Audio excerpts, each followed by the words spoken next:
Welcome to She Persisted, the Gen Z mental health podcast. I'm your host, Sadie Sutton. Let's get into it. What I hope most people get out of this is I have not perfectly figured it all out, but I love being on the healing journey. I think when I was younger, I always wanted things to just be finished, but I think there's a lot of joy that I found and connection with people because I struggle. It might sound weird, but I kind of love it. Hello, you guys, and welcome back to She Persisted. I am so excited you're here today. We have a really vulnerable conversation that touches on so many topics that I know all you guys can relate to, whether it's struggling with your mental health at a young age and how that can be really challenging to navigate, to struggling to feel seen in your relationship with family members, and especially when you're struggling with mental health challenges. We talk about self-esteem, disordered eating, relationships, addiction, literally everything in this conversation. And I know you guys will absolutely adore it. Our guest today is Kelly Uchima. She is a passionate Asian American mental health advocate and wellness content creator. She's been super authentic and open about her experiences with mental health, IBS, sobriety, relationships, all of the above, and we really touch on all those areas throughout this episode. And so I know you guys will relate to some aspect, if not all of this conversation. You can find Kelly on all social platforms at KellyU. And without further ado, let's dive in. Well, thank you so much for joining me on She Persisted today, Kelly. I'm so excited to have you on the show and hear all about your experience. I think this is an episode that will resonate with a lot of listeners, especially Gen Z, because we are being more open and transparent about struggling with body image and eating disorders or disordered eating, as well as things like IBS. I feel like it's my whole TikTok feed, so it's definitely something where we're in it together, and I'm really excited to dive into your story and advice. Oh, Sadie, that's so nice. And I really love, I'm actually flattered that you say this is for the Gen Z because I am a millennial, but I feel like even though I'm 31, I feel like I'm in my early 20s. And as we keep talking, I think anyone listening will start to realize maybe why I feel like a lot of my 20s were really robbed from me by my experiences and truly by myself. Like, my life was very miserable before. I'll say that. Yeah. I was struggling so much with eating disorders. I was in an abusive, narcissistic relationship. I was not getting along with my family. I really didn't like myself and struggled with anxiety, depression. I really clung to anything that helped me to not like myself. I was an addict. So I'm really excited to kind of dive through all of that. And I think what I hope most people get out of this is I have not perfectly figured it all out, but I love being on the healing journey. I think when I was younger, I always wanted things to just be finished.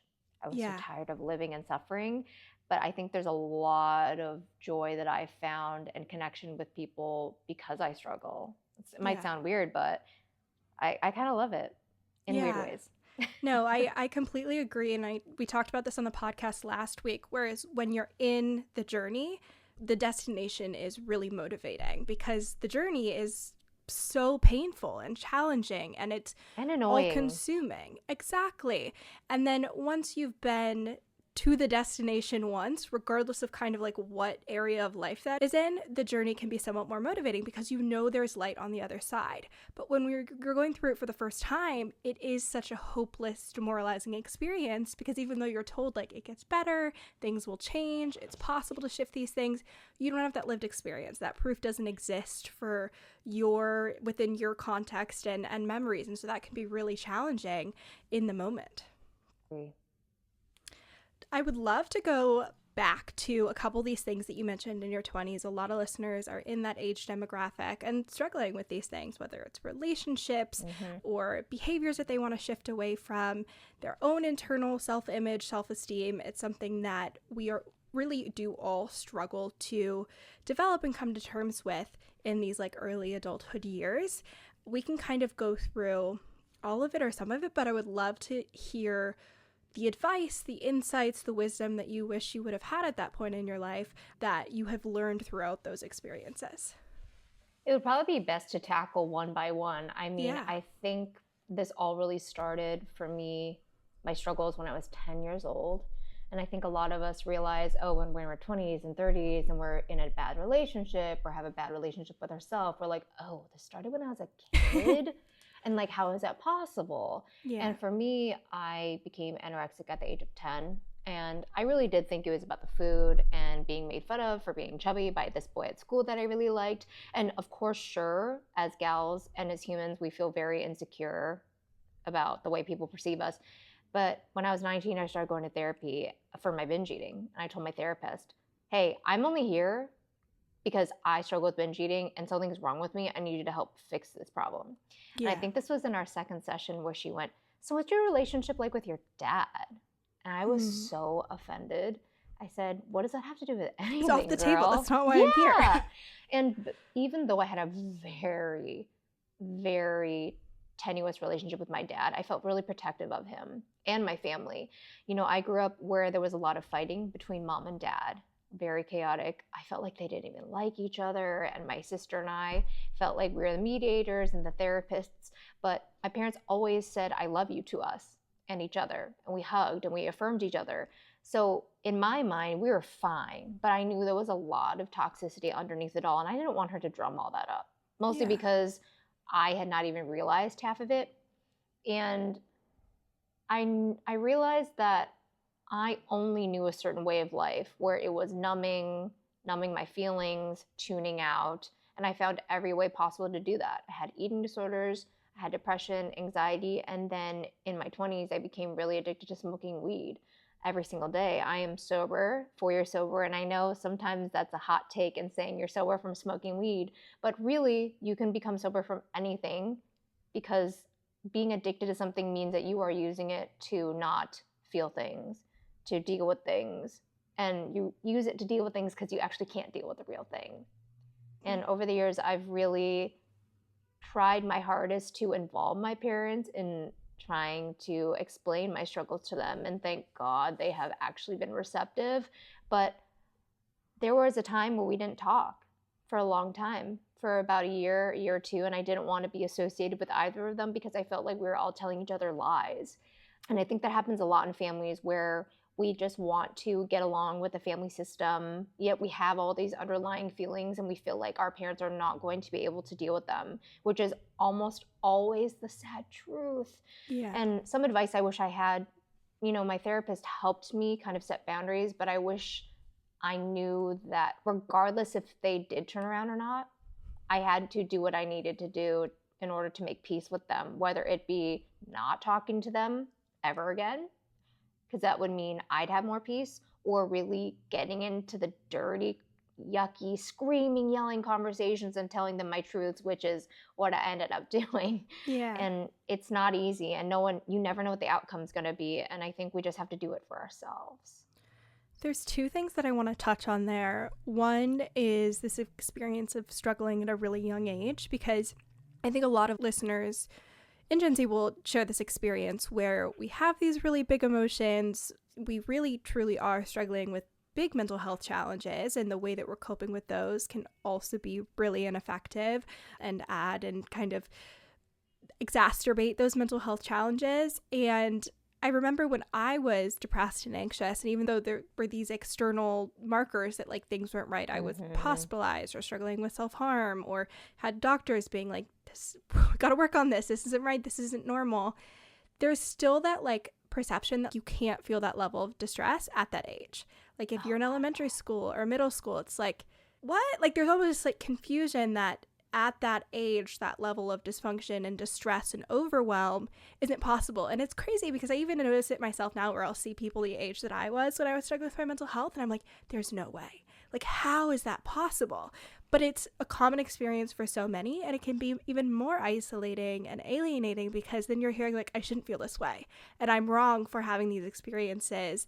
And especially as a young adult, as a child, you're like, I haven't experienced enough that would justify these emotions or behaviors or whatever it is. And so I'd love to kind of hear about your experience there, struggling at such a young age in such a big way, because that is something that a lot of people find to be really isolating or misunderstood and get invalidated on a large scale. This is one of my biggest fears when I think about having kids. Yeah. I remember going to school and I was like, how am I supposed to study and do homework and have to get good grades when my home life is miserable and I'm not eating and I'm starving and I'm fuzzy-headed and I just want to watch TV and I just want to binge eat? I'm like, I worry because I know now at an adult age, I can make sense of it all. I'm like, okay, I just have to work to make sure like I can keep living. But that frustrates me too. Like I still feel like a kid sometimes where it's ridiculous that we have to balance all these spinning plates. So I think about, my gosh, me thinking of having to send my child to school where they have to do assignments, and like I know they need to for socialization, but just knowing that a child is responsible for so much, and the pressure that's put on them or they put on themselves, even if you're affirming like we love you regardless, your identity is not tied to this, it's so hard. Right. And for parents who are not self-aware like my parents were back then, even if they told me it's not your job to help me talk through issues with dad or mom, I'm hearing it either from your lips or from like the next room. Even though you've closed it, I can hear, I can feel. And even if I don't hear it, when you come back into the room, I feel the energy has dropped. The temperature has changed. And I think a lot of us humans become very hyper vigilant because we are very much absorbing the energies of our family or even kids around us, but we feel really powerless. And I had a big sense of powerlessness as a kid, so I wanted to figure out a way to be empowered in my life. And I felt really powerful by being able to control eating, not eating, being stuck in my anxiety, over-exercising. There were so many ways where I was like, I need to be powerful in some kind of way because I feel very powerless. Yeah. It's something that is so challenging, and I think increasingly is an issue of this level of autonomy, and not even like, do you have power? It's like, do the steps that you take have an impact on the outcome? And I think as a young adult, that is something that we lack, both on like an individual level. Like, do I feel like I can get through this anxiety or stress or argument? Do I feel emotionally adept there? But also on like a larger scale, we have these widespread mental health issues, and the academic pressures are so extreme, and there's politics and climate change. So that level of hopelessness and almost like being paralyzed by an inability to do anything different can be really distressing. I even feel now, I'm still in therapy. I've been going to therapy on and off since I was 19 years old. And I was just talking to my therapist about, for example, like a big struggle right now I'm dealing with is when I receive a compliment, I am terrified of receiving it. And she helped me realize why. Now, if any of you have narcissistic people in your family, or if you've been in a relationship with a narcissist, which I have had both, those types of people require unconditional love and respect and admiration and affirmation, even when they do a lot of things that prove that they're not deserving of it, or they have betrayed you, yet you are still required to give them that love, admiration, and respect. And for me, my biggest fear is once I receive it, that's like narcissistic. Like, how could you believe that you are good or you are anything? And it's so interesting that even with all of this knowledge that I have, there's this underlying fear of, I want them to stop being narcissistic, so I'm going to show them that you don't need these compliments. It's like I'm still trying to undo things based on my behavior, but then that becomes really self-destructive. Yeah. And you would think, you're not a kid anymore, you're not a teenager anymore, you're not in that relationship anymore. You should be happy. I'm in such a happy place in my life, and I have a great relationship, and I have great friends, and I have a career that I like. So much of those roots still affect me.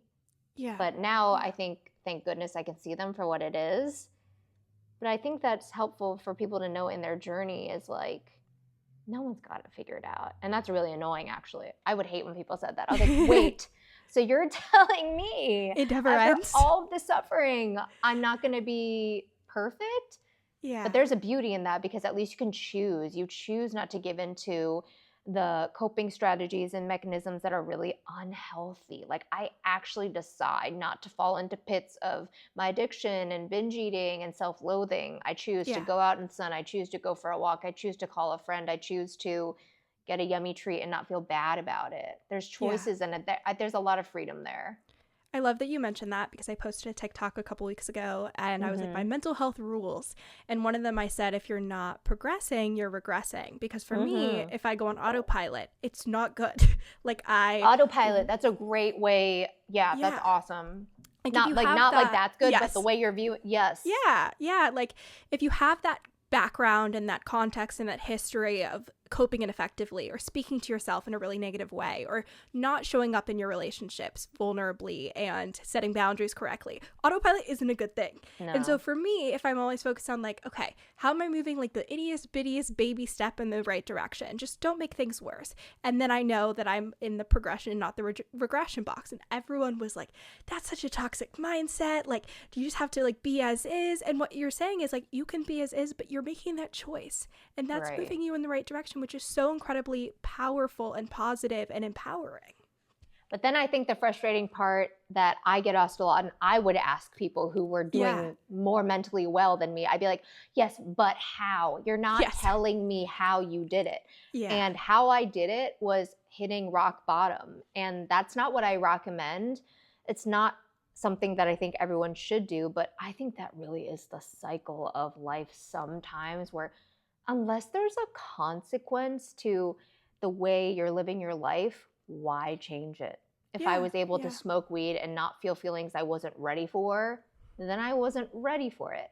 I stayed in that abusive relationship for almost 7 years because until I hit a certain point where it got so unbelievably insane, then I was ready to make a choice. And I truly believe, for at least myself, that until I was ready to be alone, which was the scariest thing of all time, and to not have any of my numbing strategies, I couldn't do it. I wasn't strong enough. You know, there is a strength in survival, but there's a lot of strength in building the self-confidence to then deal with the fallout of losing all the things that are unhealthy for you. You don't feel better. You actually feel worse because you're now in the most uncomfortable place you've ever been, where you have no distractions that are chaotic. I'm not having a fight with my partner. I'm not talking to my mom. I'm not binging and recovering. Now I just have to sit with myself and feel the things I've been avoiding, and now go to therapy once or twice a week and end some friendships and feel like I'm a loser and picking myself back up. That's at least how I did it. Now, how do you get out of the slums is proving to yourself that you can live in this unknown place, because in the unknown is where you finally start to think, what do I want to be? How do I want to feel? Who am I? How did I get here? You learn the lessons by not having all of the distractions and all the toxicity. That is a sucky place, but that's how you start. Yeah. I really like what you mentioned about why we do these things and why we keep these ineffective and unhealthy things in our life. And I think that was one of my favorite parts of being in therapy, was like truly understanding why I was engaging in these behaviors, or why these relationship challenges kept showing up. And we do things for a reason, right? Like a lot of the times it's like, I don't know why I'm making these choices. I don't know why I can't just do the thing that will make me feel better. But we're meeting a need. Like we're coping with this thing because the emotion is too distressing to tolerate. We don't trust ourselves to sit with it. We don't feel safe being alone. And so understanding that like we're doing these things for a reason, and how can you more effectively get that need met. And it really is, like you mentioned, that almost like addiction model where it's like you start with fun, and then it's fun with problems, and then it's just problems. And at some point it's like the cons are outweighing the pros, and you just, for whatever like line in the sand that is, you start to make that shift, because it's no longer sustainable to continue with those unhealthy things in your life, even though they've served a purpose and they've saved you or helped you or whatever it is they helped get you through. The cons are outweighing the pros. And don't get me wrong, I miss the highs. Like not just from a substance, but like, do you think being sober all the time is really fun? No. Do you think that being in a really peaceful, healthy relationship that's always calm is exhilarating? Not really. I had to change the way I viewed happiness and dopamine and serotonin, because the way I got that was us fighting really bad and hating each other and then calling each other back and making up, or getting high and then not being high, then getting high again. I don't love not having all of that adrenaline, but I do love who I am because I no longer have those things.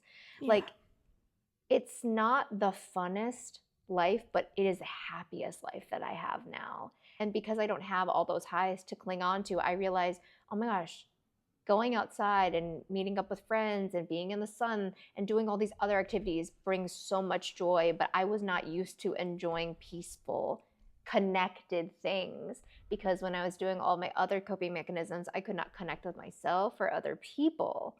So, I always thought, oh, man, I can't wait to be sober and in a happy relationship and get along with my family. It is also uncomfortable to have everything you've ever wanted. Mm-hmm.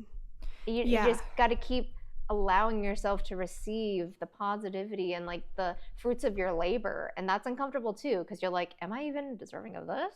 Where's the mess? Let me go clean a mess up. Where is it? Yeah, 100%. I would love to get your thoughts on being addicted to these various like relationships or behaviors or outlets, because I think this is something that a lot of us struggle with. And I don't know if it's more prominent in Gen Z, but it definitely seems like a more increasingly common behavior than we've seen historically, whether it's with TikTok or nicotine is out of control. Yeah. It's crazy. We do sometimes see this with drinking or weed, like you mentioned, but I think also a lot in our relationship dynamics, other unhealthy ways of coping. Maybe it's disordered eating or even just the way that we're relating to the thing, right? A lot of it is that mentality of like, am I using this to avoid? Am I using this to be able to tolerate the stress that otherwise I couldn't? And so I'd kind of love to get your thoughts there on like being addicted to things that we're not chemically addicted to, but it can really derail our lives because it's an ineffective relationship. I would say I used to be the most codependent person on this earth. I was addicted to someone loving me, and I think I had a lot of issue with not knowing if I really loved the other person. Like I was so desperate for a guy to like me and affirm me and view me as special. That's what made me like them. And that's really sad to know that I didn't even know myself enough to be able to deeply connect. And my sense of self was so fragile. Like if they called me or texted me, or if they decided to stay with me, if they cheated on me, if they came back, if they cheated on me. Even my first boyfriend when I was 15 years old, this kid, he was like a skater boy, and I was so in love with him, right? We even had the same birthday, June 29th. It was meant to be. No, it was seriously fate, right? And this was when like punk, like pop music was really in. So we'd like sit with our headphones after school and like sharing music together. And then, there was a rumor going around that there was like this underclassman, like a new freshman that he had a crush on. And I was like, nah, man. And I was so embarrassed because it turned out that everyone knew that like they were having a thing. And one day he literally just stopped talking to me. And for the next 3 years of high school, he looked through me like I was dead. Like we were in the same homeroom every single day for the next 3 years.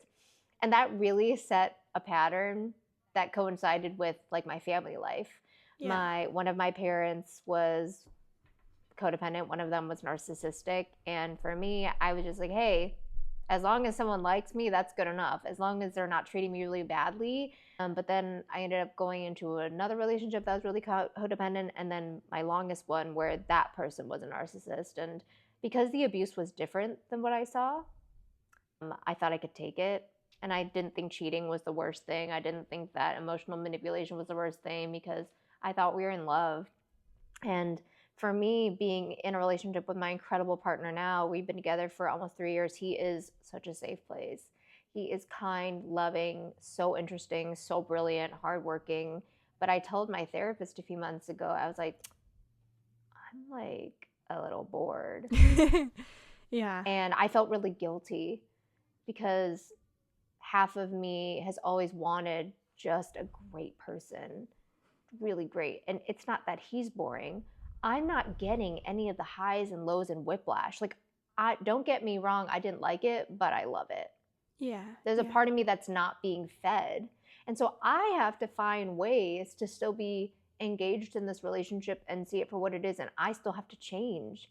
I still have to notice when I'm wanting something crazy to happen, or me thinking that I need to have like other people to talk to. Like I start thinking, oh, am I going to start doing bad things and doing things that might hurt him? No. But do I think about it sometimes? Yes, because there's just no chaos. Yeah. And I would never want to hurt him. But those are those feelings that I think a lot of people feel ashamed for. And I even saying those now, it's like I only feel safe enough to tell you them because I've worked through them. Yeah. And I don't do any of those things. And even telling my girlfriends, I'd be like, hey guys, if any, I talk to only ones who have been married, like in long-term relationships. I say, hey, does anyone else like think of other people sometimes? They're like, yeah, you just don't do it. I was like, oh, okay, cool. Yeah. But I felt so guilty, and you just have to catch yourself and not saying to yourself you're in trouble. Just go, that just makes sense because of the life I've lived, and I need to choose differently because I like my life. Why would I fuck it up?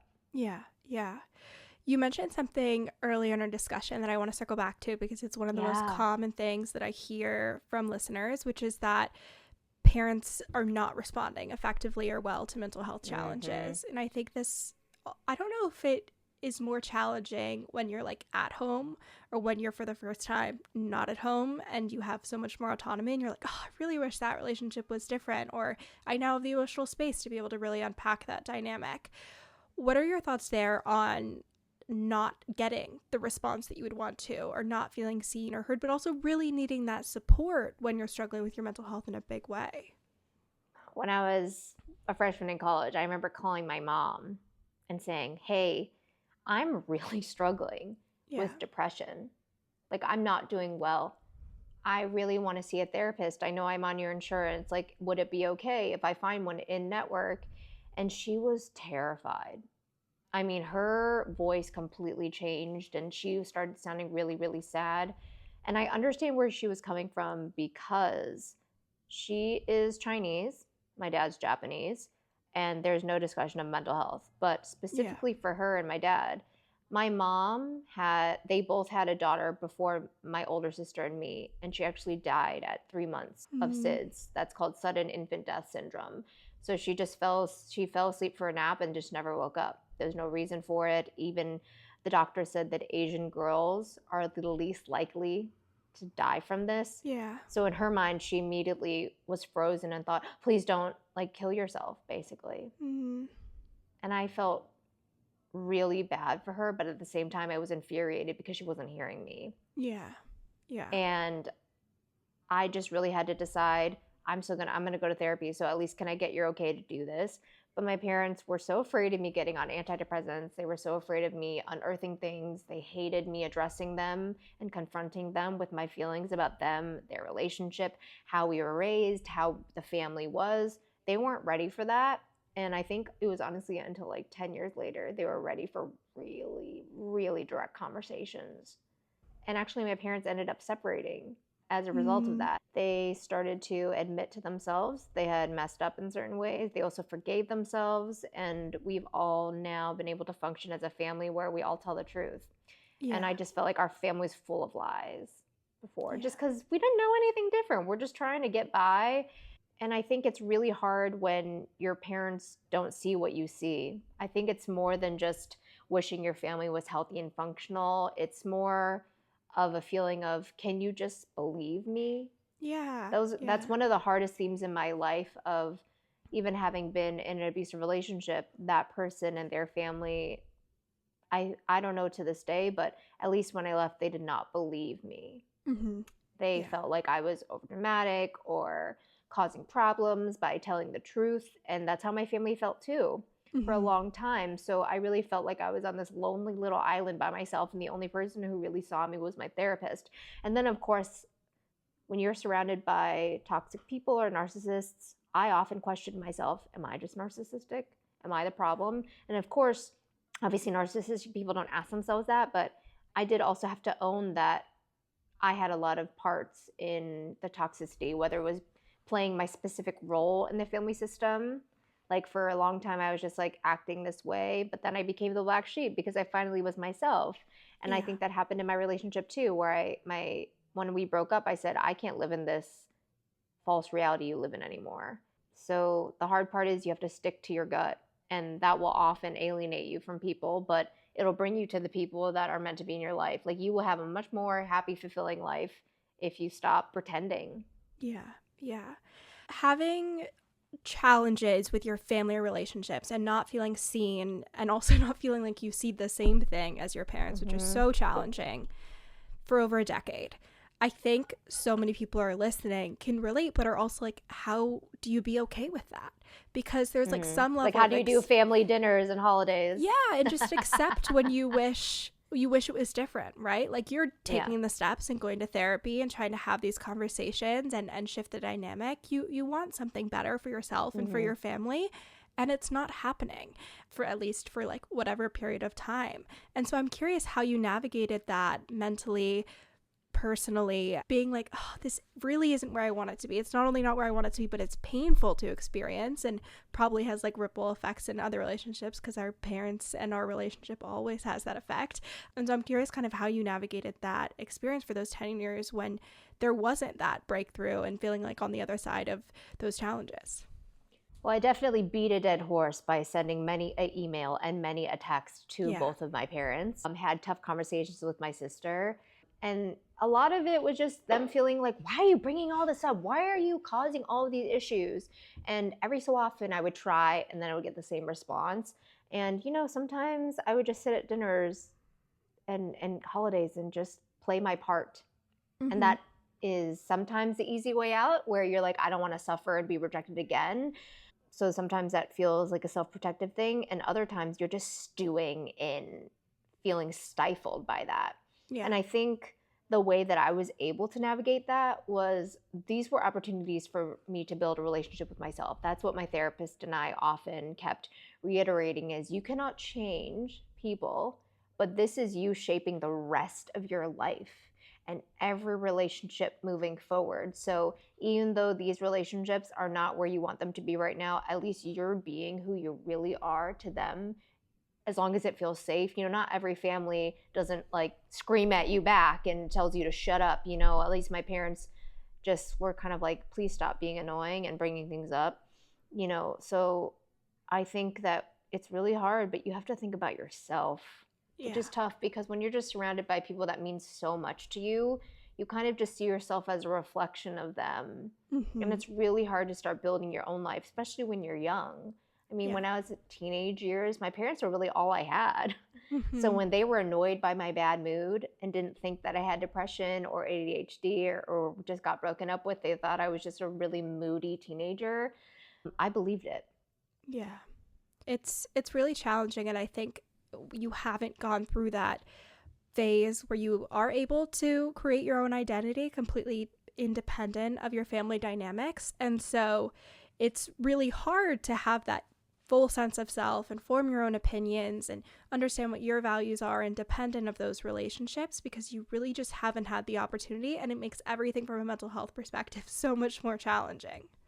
And it's a privilege to be able to no longer live at home, right? Like I luckily went to college. I was in a lot of debt, you know, paying for my own housing though. You know, after college, a lot of people, if they are able to go, they do return home to save money. And luckily I went to college in a really small town, Champaign, Illinois. So I could afford the $495 rent after I graduated. It's crazy to think that that's how much it was. But back then that felt like a lot to me because I still had debt from school and my housing.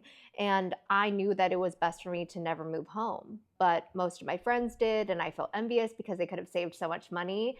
But I needed to be away from that to keep pursuing my healing. But when I wasn't in my toxic family dynamic with my family, I found another toxic dynamic by clinging on to my ex-boyfriend, where we had codependency. I needed him so much. He needed me so much. We both had anxiety. We both had depression. We felt like that's kind of what bonded us because we felt like our families didn't really understand. But what I didn't understand was that although I was feeling really loved and affirmed and cared for because he saw me, he also was cheating on me and was very manipulative and had a lot of dark parts of him that I chose to ignore. He would tell me things that he thought and did and felt that terrified me, but I was not ready to lose what I needed. I needed him because I didn't feel like I was anything without him. And he had told me, you know, you think anyone's ever going to love you? You think anyone's going to put up with you? Like, look at all I've done for you. And there was a part of me that because I wasn't close to my family, like he was all I had. I didn't have any friends either. I was not good at socializing until probably maybe my late 20s. Yeah. If you were back in that position again where you were like, okay, I'm being independent, I'm choosing not to go home to that home environment, or you're going to college and you're kind of embarking on this new chapter with the context that like you'd struggled with your mental health, family relationships weren't that like resource that you wish they were, how would you have approached those relationship dynamics or setting yourself up for success in that completely new context differently with everything that you know now? Honestly, I wouldn't change anything Yeah. because I think anyone in these positions, we're just like trying to survive. Yeah. And financially, we really don't have anything. I started going to therapy because my college offered 3 free sessions at the counseling center. And for anyone listening, even though you're not at college, there are free drop-in groups, whether they be virtual, through Zoom, even like group meetings for codependency, for addiction. I did all of that. I would go to a $5 drop-in group for Eaters Anonymous in Chicago. And if you couldn't afford $5, you could still go. Mm-hmm. And for a while, when I couldn't afford the copays for my insurance, because it's still insane, even if you have insurance does not mean it's free, I would just go to these free groups or do them through my phone or on Zoom. Those are the things that I encourage everyone to do, because therapy is often such a privileged thing to recommend. And I know, because when my friends were still be able to go to therapy, I was like, oh, I'm going to this random group at this center on Lincoln Avenue. And I just think showing up for yourself is all you can really do. And even that, I was like, I'm still going to try. Mm-hmm. And navigating with my family, I do wish I had been able, I do have a regret. I do wish I had told them more of what was really happening, but that's always, hindsight is 2020 when you're in an unhealthy relationship, because I was so embarrassed by the way I acted, how needy I was, and also because I was so needy of him, what I allowed. Yeah. It's mortifying. Yeah. And also, again, our relationships do feel like an extension of ourselves. Like they kind of hold a mirror up to what we still like, our insecurities and what we might want to work on or improve. And so that can be like even more vulnerable than talking about your own experience, to be like, this is how this is showing up and kind of manifesting in my life. Yeah, and I was afraid too of the person I protected, the person that I had built up so much to my family. My family loved him. Yeah. And I would just look like such a liar if I told them the truth. So that's another thing I wasn't ready for me to be questioned. I just didn't know who I was, and I kept lying to everyone, including myself, that when it all crumbled, I was like, oh God. Yeah. Who is this person? Who am I? Mm-hmm. Shifting gears a little bit, you've talked a lot on your platforms about struggling with IBS, and I would love to get your perspective on this, having also struggled with an eating disorder, because it adds like a whole other layer to the puzzle. It can make it really challenging to navigate physical health issues when that is something that's in your background. Can you speak to that a little bit? Yeah, so I think ever since I was like 15, I remember really struggling with, I know this isn't going to be TMI because no one cares, but I struggled so much with constipation. And I remember that back then we didn't know anything. Like, we didn't have social media and obviously water and fiber, but like there was no Instagram to be scrolling for recommendations either. So I would like eat prunes and I'm like, these are not helping. But I'm 15 and I would go to a gastroenterologist who they specialize in like gastrointestinal disorders and things like that. They were like, I mean, you're young, you're healthy, you're fine. This happened for 5 years. I would have chronic constipation, have severe bloating, and my stomach would hurt so much. My lower abdomen would hurt so much. I wouldn't go to that for days, and no one cared. No one cared. And then I got, a colonoscopy, which is where they check for your colon health. They're like, it's cleared. So really, what are you talking about? And I think something that was also really frustrating is I didn't understand how connected your gut is to your mental health. Yeah. And I didn't understand that until I was doing mentally better and I was able to use the restroom more. But between now having a more regular restroom schedule, I had to get Botox injections in my anal and rectal muscles because they thought that would help me loosen up.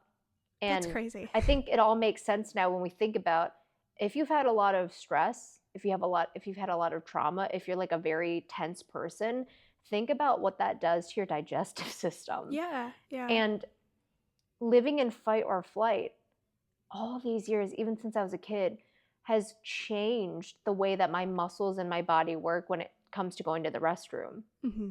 And it is so frustrating to think that there isn't a magic pill. There's not a food or a diet or the amount of water or benefiber or whatever you want to call it. Yoga, yes, sure. Of course, lifestyle plays into it so much. But the distrust that I had learned to have in my body since age 10 of having anorexia and everything else that ensued in my life after that, that caused all my constipation, including genetics, of course, and the food you eat. But really, it's so annoying how it makes so much sense, how much deeper it is. And that's frustrating. Yeah. Because you're like, so you're telling me that my brain and how I feel about myself and healing all this stuff is going to help my stomach? Yeah, no, they're different organs. You're so annoying. Yeah. It's so frustrating, and it's also one of these things that we don't learn about in health class. And I wish we had this awareness, because it's so empowering once we understand why we're doing these things. I'm like a very type A logical person, so I like to like, oh my God, we're so different. I am the opposite of logic. I am a Cancer through and through. For anyone who doesn't know astrology, I'm not like a big believer in them, but I do resonate because Cancers are just so emotional. I'm a Pisces, so I don't know if that fits with the Spicy Pisces. Is that water though?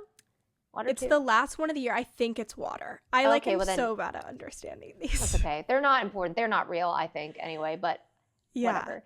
Yeah, sorry, go ahead. No, you're good. But like, I like to like understand like why these things happen, because then we can shift the behaviors. Like the awareness can then lead to behavior change. And in college, learning about everything that happens when we're in fight or flight, I was like, oh my God, it makes so much sense. Like when you are in fight or flight, like you have that stress response, and there's the whole TikTok trend of like, I choose the bear, or like my body doesn't know the difference between a bear and opening an email. Regardless of what the cause is, when we have that response, our digestion stops, because your brain is like, I can't be digesting. All my energy must be diverted to fighting or running away.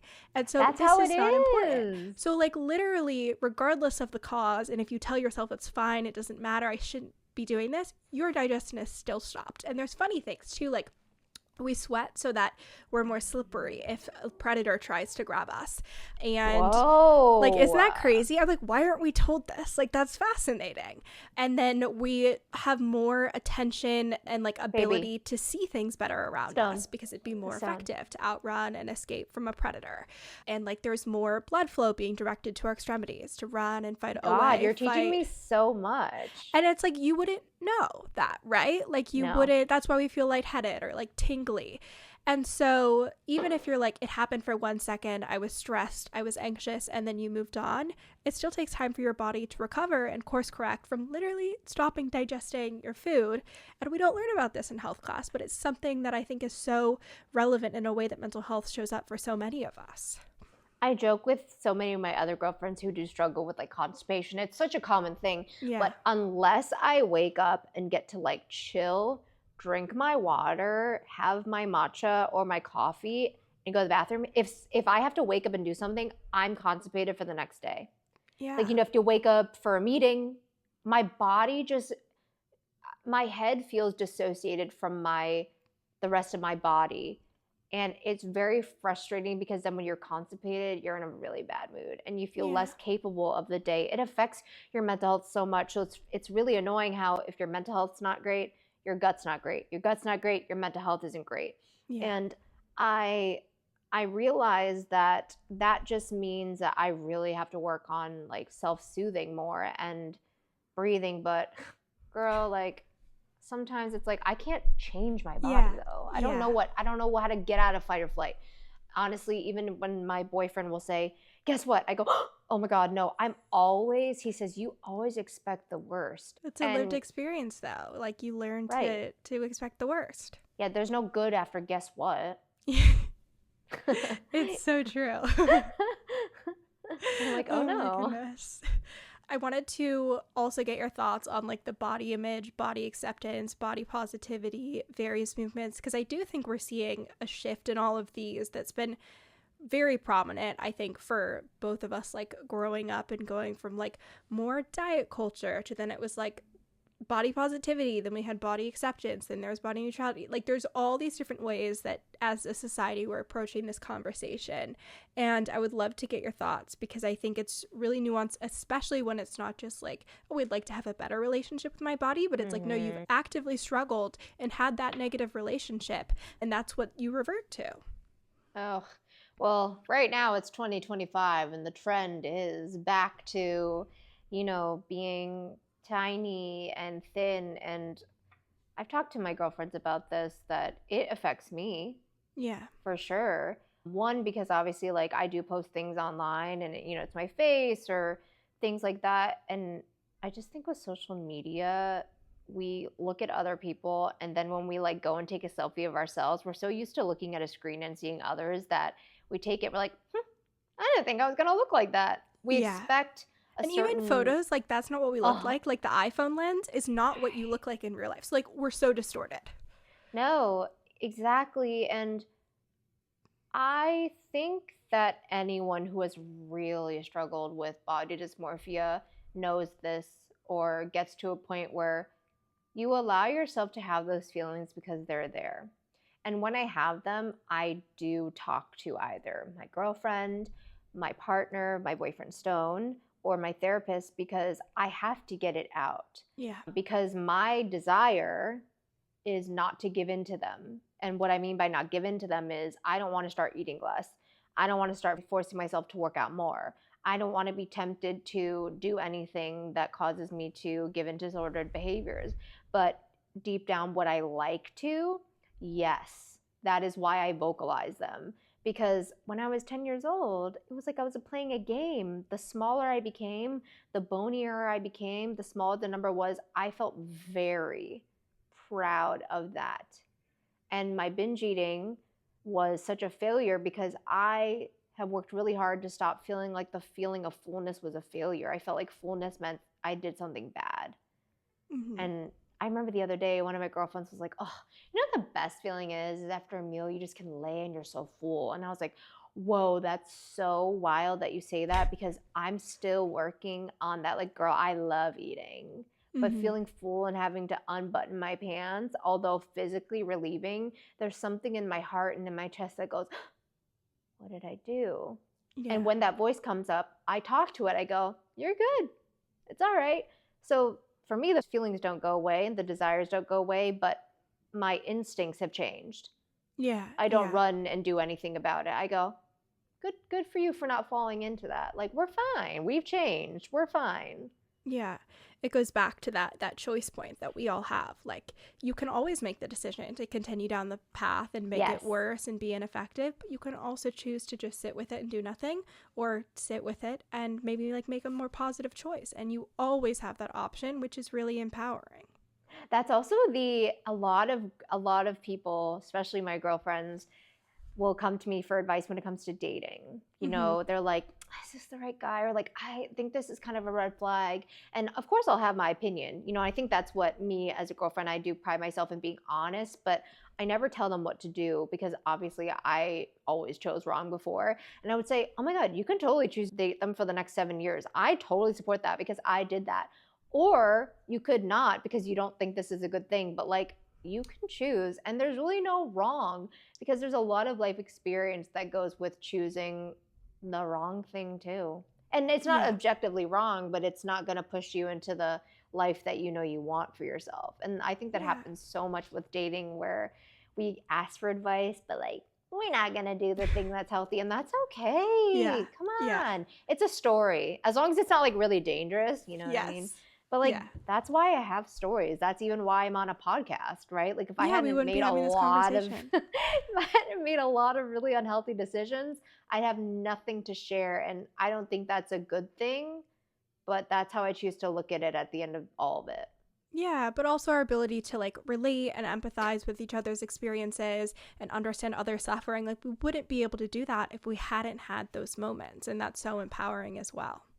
My favorite thing. Like, when I meet people who have gone through stuff and have chosen themselves, and there's a difference between trauma bonding and genuinely connecting with people who have lived experience and are encouraging you to and inspiring you to keep moving forward. Those are the coolest friendships. I'm really grateful to keep meeting like people like you and others who have been through some shit, because it's like, I know you see me and I like it. Yeah. And you also know that going to them for support, you're going to get that response. Not always, but like you won't hopefully hit that wall of like, no, we don't feel that way. We don't do that thing. Absolutely not. Hopefully you'll get a little bit more grace because they've been there too. That's right. If people want to continue the conversation and continue to hear about your journey, your experiences, everything happening, where can they do that? You can all find me if you just type in Kelly U, the letter U, to like any web browser, Instagram, TikTok. I am launching a new podcast coming soon, so you can check my channel, all my socials for that. But I also do have a podcast that I used to do. It's called Therapy Thursday with Kelly U, where I talk a lot about the things we talked about here. And yeah, there's a lot of great things coming, but you have to follow me to see it. And I just hope that you feel seen and heard when you see my content. And all I ever want is for when people see things that I post, for them to be able to reflect on themselves and feel more connected to themselves. You know, yes, I'm the one posting, but I really hope that you feel more connected to you at the end of it all. Yeah, and there's something so cool when you find a post that speaks to your experience and there's so many likes and so many comments. You're like, oh my God, people get that? Like, that's one of the best parts about social media that we haven't had in the past. To be like, there's thousands of people that have had this exact same thought. It's really, really cool. I think something that recently reminded me of that was I share a lot about my past relationship with my ex, but I've protected him a lot. I never get into the really bad things or the details because, frankly, I don't think that they're even appropriate for social media. You know, it's like, ugh.